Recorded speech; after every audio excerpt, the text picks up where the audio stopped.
அப்போ இந்த மாலை வேளையில் கர்த்தர் இந்த வாக்கு கொடுக்குறாரு, உனக்கு நான் ஆரோக்கியத்தை வரப்பண்ணி. ஆமென், ஹல்லேலூயா.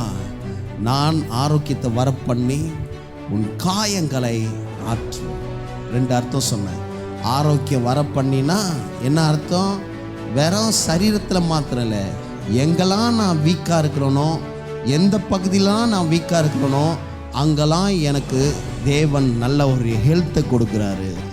அதுக்கப்புறம் காயங்களை ஆற்றுவேன்னா, பழைய காரியம்லாம் உன் வாழ்க்கையில் நிறைய இருக்குது, அதையே நினச்சி புலம்பாத. நான் அந்த காயத்தை ஆற்றுவேன். இன்னும் காயப்பட்டு அப்படியே கிடக்கிறேன், யாரும் இல்லையா நடக்காத. நான் உனக்கு தாய் போல் என்று உன் காயங்களை ஆற்றுகிற கர்த்தாவாக நான் இருக்கிறேன் என்று. ஆமென். இந்த செப்டம்பர் மாதத்தில் நீங்கள் எதிர்பாருங்கள், கண்டிப்பாக உங்கள் வாழ்க்கையில் பல நன்மைகள் நடக்க போகுது.